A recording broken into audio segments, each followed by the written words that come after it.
September je svetovni mesec ozaveščanja o krvnih rakih. To je čas, ko še posebej opozarjamo na pomen prepoznavanja znakov in pravočasnega zdravljenja. Moj gost je profesor dr. Samo Zvir, predstojnik kliničnega oddelka za hematologijo UKC Ljubljana. Pozdravljeni. Lep pozdrav, hvala za povabilo in besedo. Z veseljem. Ste v redu? Pa tako. Bilo že boljš, bilo že slabš. Kar v redu, solidno recimo temu. Če bi tako ostalo, bi vam bilo kar v redu? Ja, malo je treba ići navzgor z razpoloženjem, ampak drugače pa v redu. Podpišem.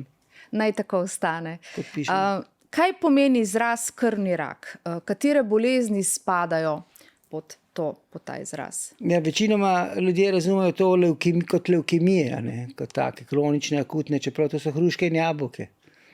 Recimo kronične levkemije grejo počasi, ljudje niti ne vejo, da so bolani, naključno so odkrite, ko grejo k zdravniku.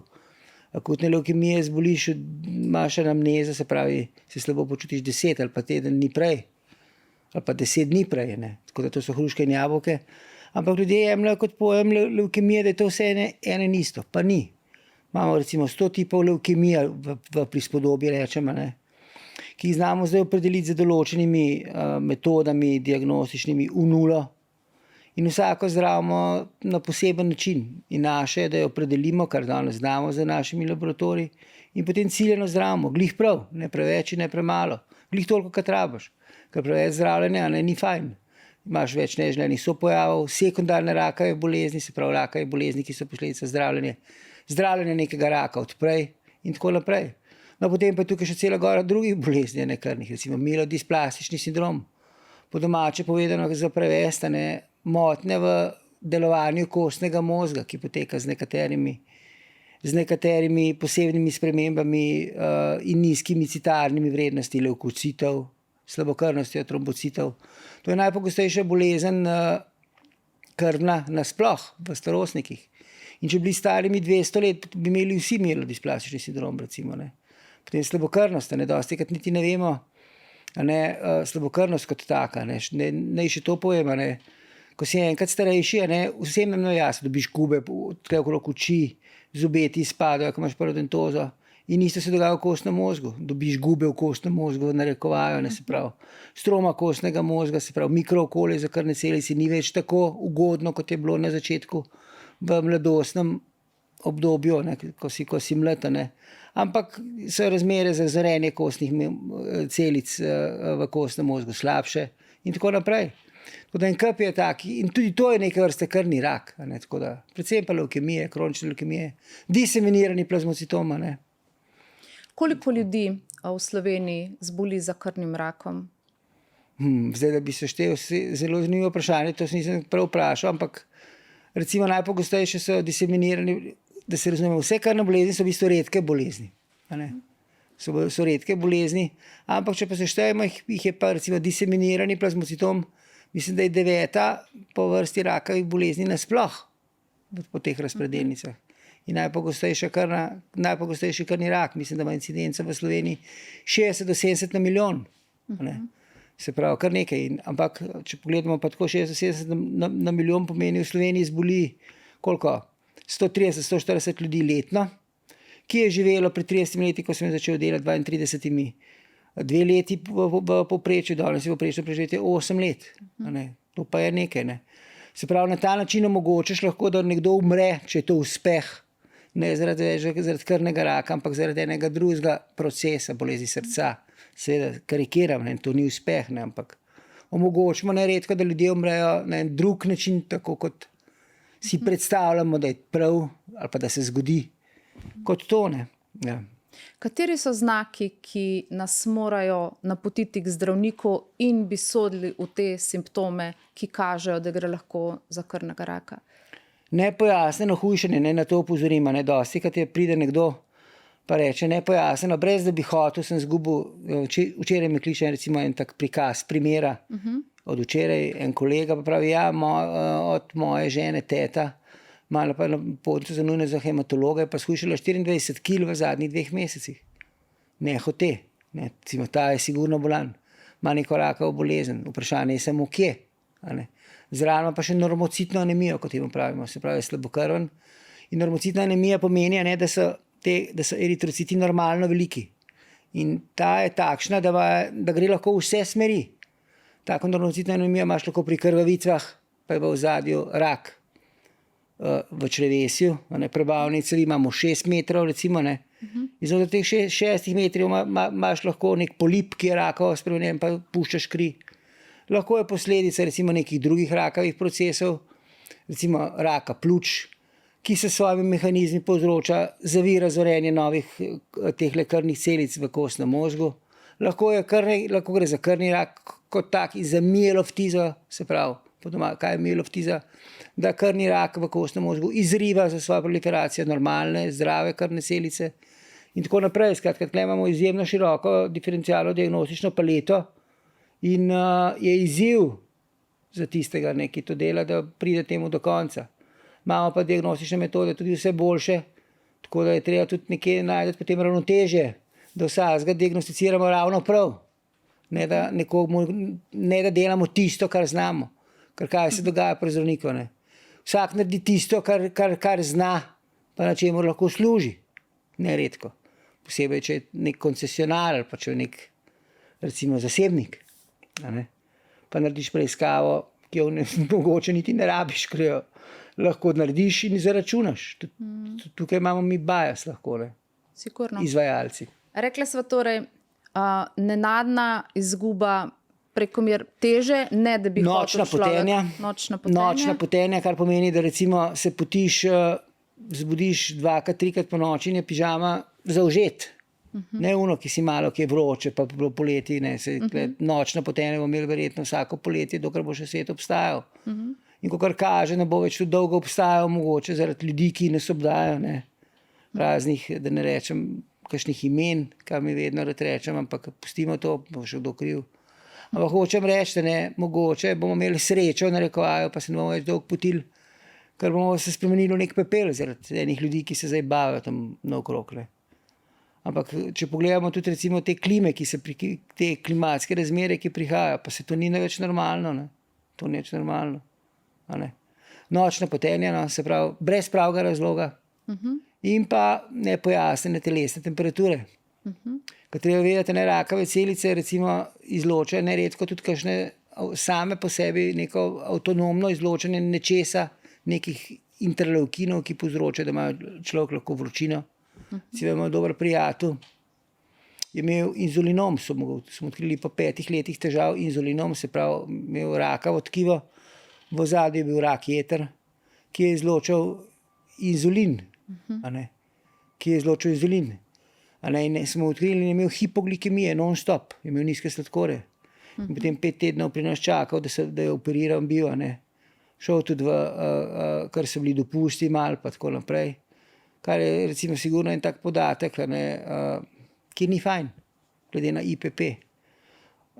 In isto, recimo, če smo glih pri IPP-ju, naj povem, največji problem je internistična urgenca, ampak, jaz pa mislim, da nismo samo zdravniki, internisti tisti, ki nosimo odgovornost, ampak imaš tudi kirurge, dermatologe. Jaz mislim, da vsi zdravniki, vso osebje je dolžno prevzeti svoje breme.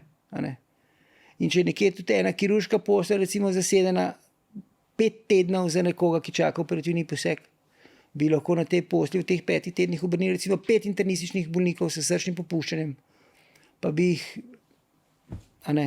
porihtali. Koliko časa traja v povprečju od tega, da človek pride do vas s simptomi, kot sva jih opisala, do tega, da dobi diagnozo? Včasih je bilo 100 let, ne, recimo, jaz se spomnim, diseminirani plazmocitom. Glavna manifestacija te bolezni, ena glavnih je ta, da imaš bolečine po skeletu, po teh nosilnem delu skeleta, se pravi medenica, hrbtenica. Prizadeto 80% ljudi. In so hodili ljudje polomljeni, recimo so bili 40-50 let dobro bolezen, v povprečju si star 65 let, pa začne se neredko tako, da ne dvigne kakšno težko breme, pa ga sekne v križu, pa ne more več hoditi, pa leži. Pa so ljudje 2 tedna ležali doma, pa 3, pa da predne šel k zdravniku, pa rekel, ja, v križu me je vseknil. Pa je dobil recimo nek nesteroidni antireumatik, pa šel domov, spet ležal, pa ni bilo nič boljš, stanje se je slabšalo, ni mogel na WC. Potem je dobil še kakšne pareze, plegije, rok, nog. In je potem po 3 do 6 mesecih so šele odkrili, recimo temu, da je z njim nekaj hudo narobe, da ima krvnega raka, diseminiran plazmocitom in da je zaradi tega, ker ima osteolizo, se pravi raztapljanje dela skeleta, da iz tega naslova je prišlo do patološkega zloma kosti. Danes se to redko zgodi, čeprav še vedno prepogosto. Ampak te ljudje, ki so včasih hodili, ki je bil vsak ta drug tak, tega več ni. Je bistveno manj.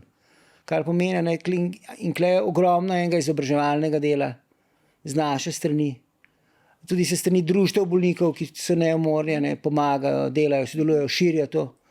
In to je vse naše skupno delo, tako bolnikov, tistih, ki so bili nekoč bolani, pa se zdaj jim ni čisto vseeno, pa imajo še nekaj altruizma v sebi, pa vejo, kaj za drugega lahko narediti, kot tudi seveda medicinskega osebja.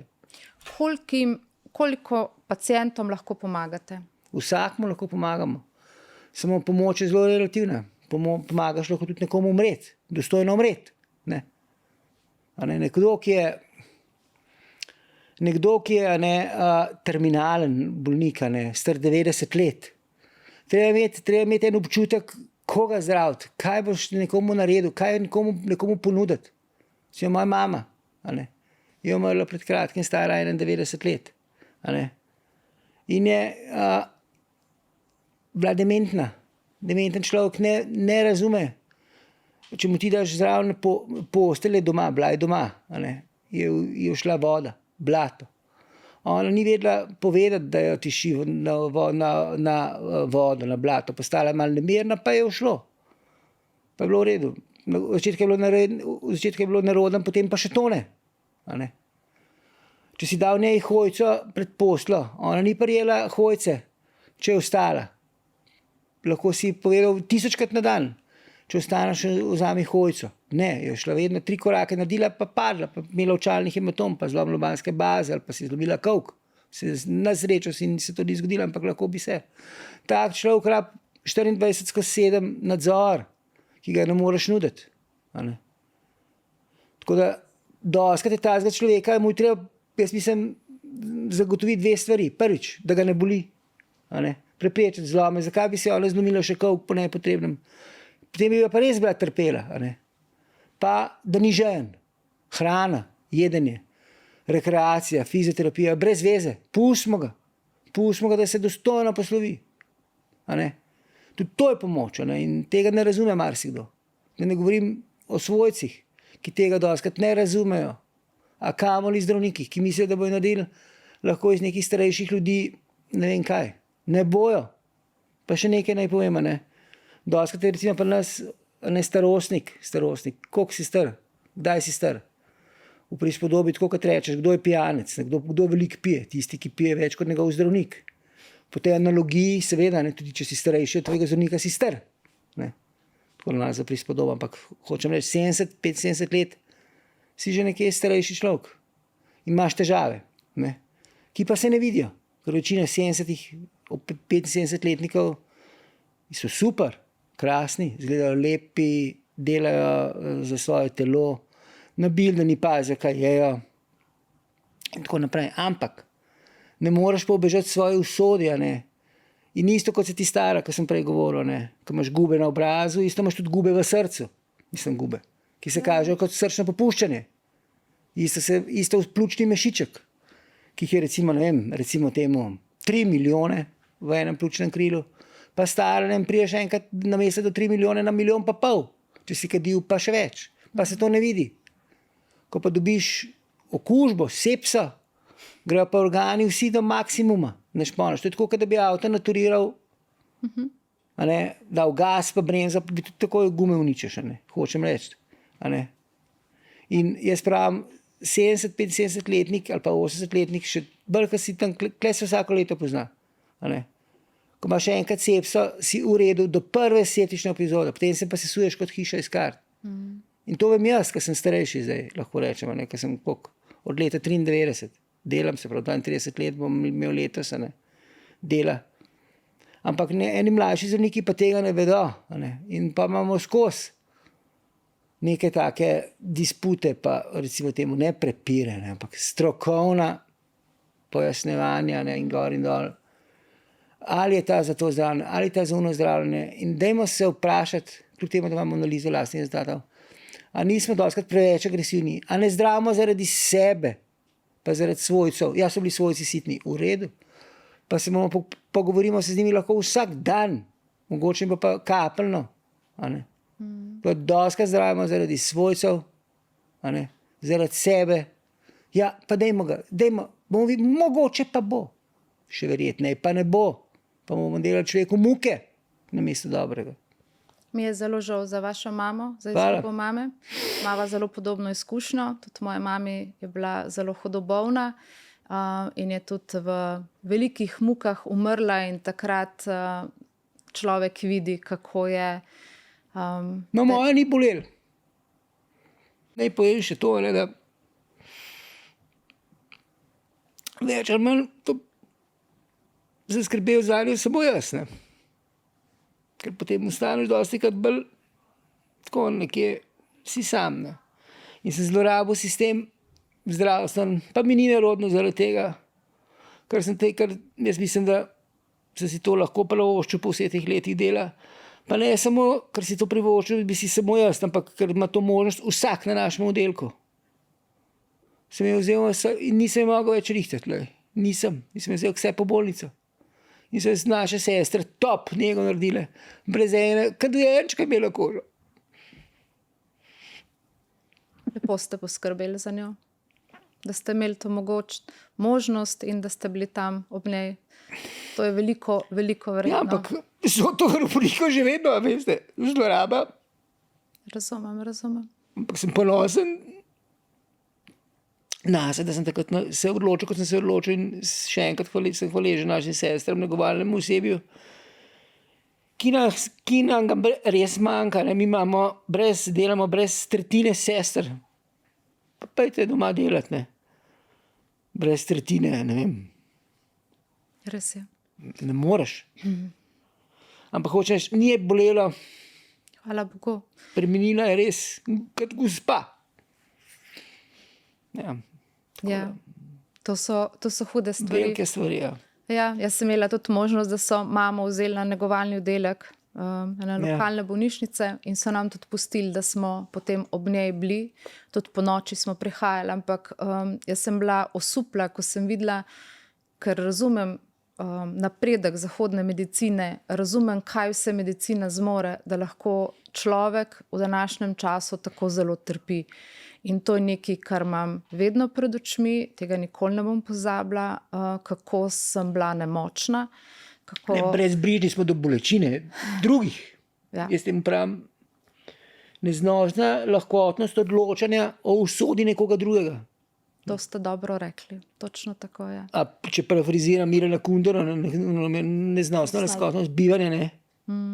Neznosna lahkotnost, ne? Odločanje o usodi nekoga drugega. Res je. Ko gre pa za tvojo rito, ne, si pa dajmo pa vse, ali pa nekoga, ki ga imaš patirati. Pa ni prav. In zato pravim, je važno. Tega sem tudi jaz, recimo, zlorabil ta sistem zdravstveni zato, ker isto, vsak izmed našega osebja ali pa ima to možnost in bo vedno imel. In me ne briga. Absolutno. To je edino človeško in edino prav.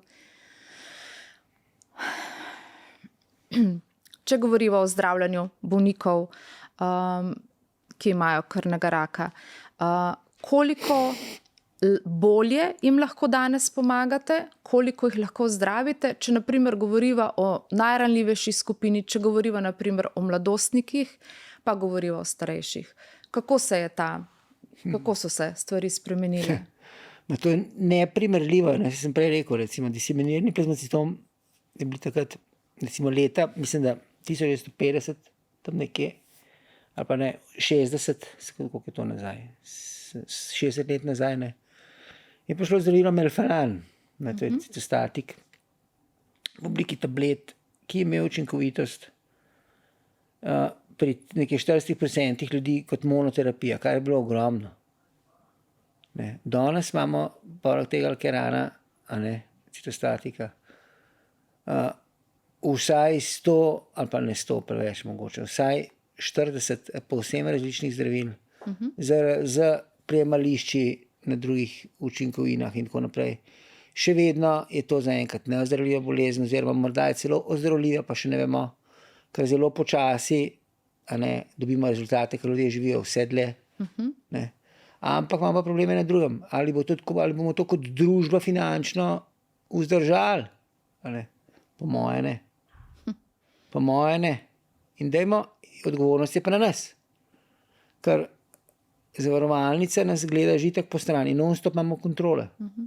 In roko na srce tisti, ki smo dragi, pa kar mogoče kdaj stegnemo kakšen jezik, jih imamo pogosteje kot nekdo drug. Interne klinike, recimo kliničnega centra, smo non-stop kontrolirani. Pri nas ne mine teden, da ni napovedana neka kontrola zavarovalnice, ali delamo prav, ampak pazi, avstralski model, kodiranje. Kontrolirajo nas, če mogoče, dajemo recimo diagnozo na osnovno, na prvo mesto, mogoče damo na drugo, na mesto, na tretje, na drugo diagnozo, ki prinese nekoliko več. Vse s ciljem, da dobimo nekaj več sekinov, ker kaj dosti več hitek ne dobimo, ker klinični center, mislim, da bi lansko leto v izgubi za več kot 40 milijonov evrov, ali 60, celo se ne vem, ogromno. Tako da ni dobička. In potem smo zaradi teh silnih kontrol celo, je zavarovalnica celo vrnila v proračun, mislim, da 80 milijonov evrov. Pazi, 80 milijonov so vrnili. Halo. Zakaj? Da smo kupili 5 novih tankov? Ne vem. Tega jaz ne razumem. Pa se zdaj, če bo verjetno spet, bo nekaj gledal kdo in bo rekli, dajmo jim spet poslati kakšno kontrolo, ne vem. In to enostavno ni prav. Ne moramo se tako iti. Isto zdaj, pa sem mislil čisto res. Tole dolgotrajna oskrba na domu. Ja, poskrbljeno bo za tiste, spet za take, kot sem prej govorila, za vašo mamo, pa mojo mamo ne bo. Ker te so najzahtevnejši bolniki, ki rabijo 24/7 nekoga, da jih gleda. Te ne bo nikoli poskrbljeno. Za tiste, ki pa je že itak poskrbljeno, pa ki si lahko tudi sami marsikaj prispevajo, kamor sodim tudi jaz, mi ni narodom povedati. Mi imamo lepe plače, zakaj štrajkamo, ampak res ne. Verjetno tudi vi, pa bomo plačevali še mogoče malo manj, kot bi sicer. Pa brez veze, ni prav, pa je. V takšnem svetu živimo, Tako je. Ali se vam zdi pomembno, da bolniki, ki pridejo k vam in so diagnosticirani, da imajo neko celostno oskrbo? Ja, itak. V smislu, saj nisi samo ti bolan, bolani so vsi okoli tebe, vse, kar počneš.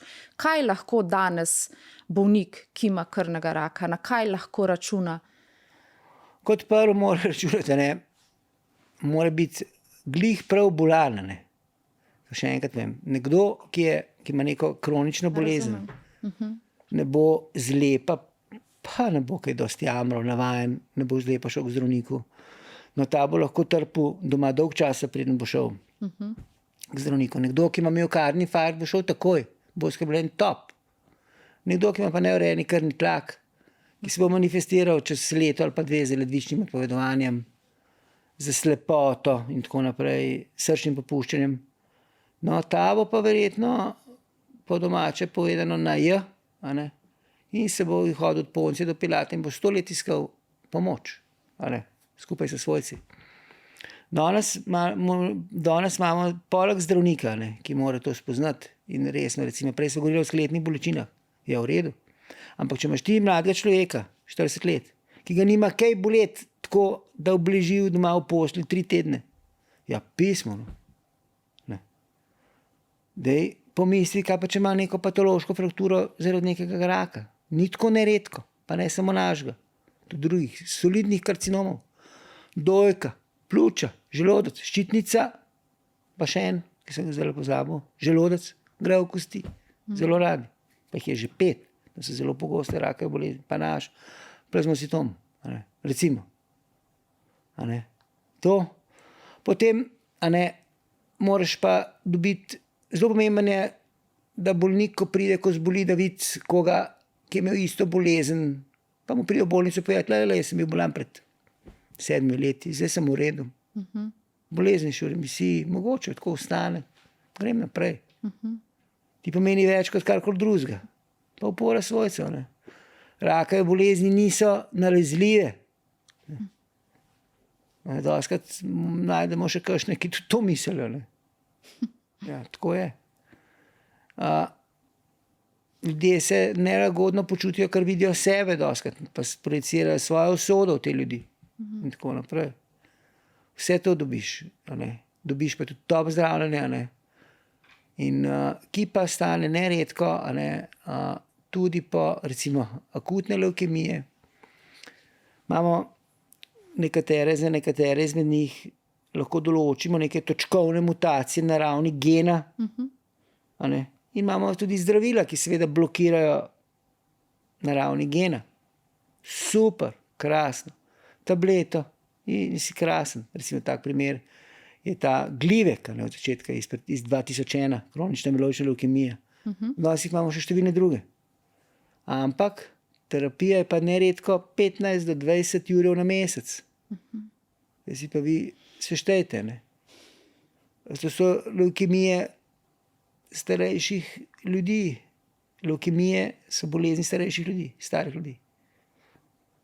In potem izračuna recimo neka Big Pharma ti bo izračunala, da to pa res moraš imeti, ker je pa 3 mesece dlje živiš. V redu, ampak to so 3 mesece neredko v bolnišnici. Ne. Zdaj se pa vprašamo, bi si vi želela mogoče biti 3 mesece v bolnišnici, pa ležite tam, ne rečem kot kaj grdga, ne. Ja. Ampak ali pa jaz vem, da si zase ne bi. Da sem rajši namesto teh 3 mesecev, mogoče 3 tedne, pa grem še 3-krat me peljejo ven, ali to z vozičkom, grem mogoče celo peš, pa si pogledam nogometno tekmo, pa greš živa ven. Ne? A ni to boljš? Absolutno boljš. Podpišem. Pustimo malo ljudem, da odločijo sami. Sami moraš pa povedati to. Pa jaz to večkrat na to pomislim, ker imam pač delo tako. Ne? Marsikdo pa ne pomisli, ker ga nima. Moraš pa vsak dan lajnati. Kar naprej, znova in znova, da se potem nekoga kaj prime. Tako. Najlepša hvala. Nikaj. Vse dobro vam želim. Hvala. Čim bolj stabilnega zdravja. Hvala, da ste bili z nami. Bodite pozorni na znake bolezni in ne odlašajte z obiskom pri zdravniku. Poskrbite za svoje zdravje in se vidimo znova prihodnjo nedeljo.